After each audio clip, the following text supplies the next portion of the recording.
गांव की वही गर्मी भरी शाम। रघु की चाय की दुकान पर रोज की तरह 3 लोग जमा थे, मोहक, विक्रम और रघु। हवा में धूल थी, मिट्टी में एक अजीब सी गंध और स्टोव पर उबलती चाय जैसे किसी नई कहानी के आने का इंतजार कर रही थी। आज देर हो गई मोहक भैया, रघु ने मुस्कुराते हुए कहा। सूरज भी हमसे पहले घर चला गया। मोहक हंस पड़ा। क्या करे रघु, चाय और बातें तो धीरे धीरे ही पचती है। विक्रम आज कुछ ज्यादा चुप था, उसकी आंखें जैसे किसी पुरानी स्मृति को तौल रही हो। रघु ने चुटकी ली। क्यों विक्रम भैया, आज भी कोई आधी रात वाला सपना देखा क्या? विक्रम ने धीरे से कहा। नहीं, आज सपना नहीं देखा। आज यादें खुद मेरे पास चलकर आई हैं।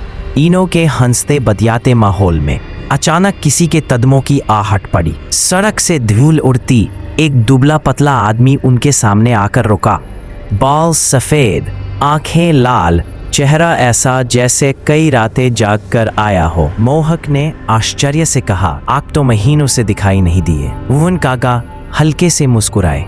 आज चाय की नहीं, कहानी की प्यास लेकर आया हूँ। उन्होंने बेंच पर बैठते हुए थैला उतारा, आंखें बंद की और बोले, आज जो बताने आया हूँ वह सुनी सुनाई नहीं, मैंने उसे जिया है और शायद वह आज भी मुझे जी रही है। सन्नाटा छा गया।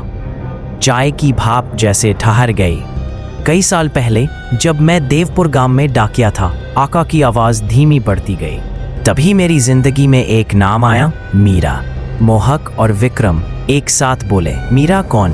भुवन काका मुस्कुराए। एक ऐसी लड़की जिसकी चिट्ठियां मैं बांटता था और धीरे धीरे महसूस करने लगा कि उसकी लिखावट में एक पूरी दुनिया है। वो कभी खुद सामने नहीं आई, बस शब्दों में मिलती रही। एक शाम हिम्मत करके उन्होंने मीरा के घर जाने का फैसला किया, पर गांव में चुनाव का दौर था। अलग अलग विचारधाराओं ने लोगों को बांट दिया। मीरा का परिवार दूसरे पक्ष में था, सो भुवन काका को रोक दिया गया। मीरा अगले ही दिन अचानक गांव छोड़कर चली गई। कहाँ, किसी को पता नहीं। उनकी जिंदगी में सिर्फ एक खाली खिड़की रह गई। साल बीत गए। एक दिन डाक के थैले में एक चिट्ठी मिली। पीले कागज पर नीली स्याही में लिखा गया नाम, भुवन बाबू के लिए, मीरा। थैला खोलते हुए आज भी उनके हाथ कांप उठे। चिट्ठी में मीरा ने लिखा था, वह शहर में रहती है, अकेली है, किस्मत ने उसके साथ अच्छा नहीं किया, पर भुवन को नहीं भूली। और आखिर में एक पंक्ति, अगर कभी नगरपुर आओ तो नदी किनारे वाला पुराना पीपल मत भूलना। काका कई दिनों तक जाते जाते रुकते रहे। डर भी था और उम्मीद भी। एक दिन उन्होंने हिम्मत की और निकल पड़े। स्टेशन पर उतरकर पता चला कि नगरपुर तक रात के बाद कोई सवारी नहीं मिलती। एक ही रास्ता था, नदी किनारे वाले पुराने श्मशान से होकर जाने वाला। मोहक को सांस अटक गई। रघु का स्टोव हल्का हल्का फटकारने लगा। श्मशान का रास्ता।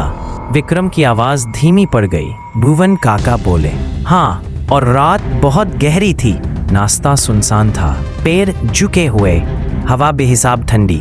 नदी की तरफ से जैसे कोई रोने की आवाज आती हो। और फिर भुवन, एक धीमी टूटी हुई आवाज ने उन्हें रोक दिया। बाईं तरफ पीपल का पेड़ था, उसकी जड़ों पर एक आकृति बैठी थी। सफेद साड़ी, खुले बाल, झुका चेहरा। भुवन काका फुसफुसाए, मीरा, वो आकृति बहुत धीरे से सिर उठाती है। बहुत देर कर दी भुवन, बहुत देर। चाय की दुकान पर बैठे तीनों लोग जैसे अपनी सांसें रोक चुके थे।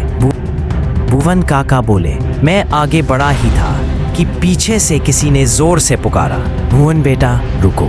एक बूढ़ा आदमी लालटेन लिए खड़ा था, चेहरा फक्का।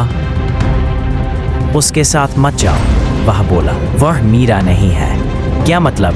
विक्रम पूछ बैठा। भुवन काका की आंखें नम हो गई। मीरा की मौत नदी में डूबकर 2 साल पहले हो चुकी थी और जिस रात मैं वहां पहुंचा उस रात उसकी बरसी थी। हवा एकदम स्थिर हो गई।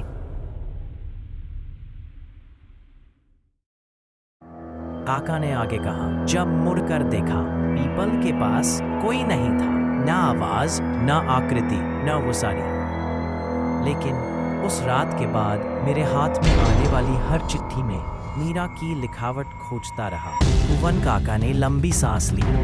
रघु की चाय अब भी उबल रही थी, लेकिन सबकी आंखों में वही सवाल था, क्या हर अधूरा रिश्ता कहीं ना कहीं भटकता रहता है? क्या कुछ इंतजार कभी खत्म नहीं होते? काका धीरे से बोले, आज भी जब डाक बांधते समय कोई नीली स्याही दिखती है तो दिल धड़क उठता है, शायद कभी वो पूरी बात लिख भेजे।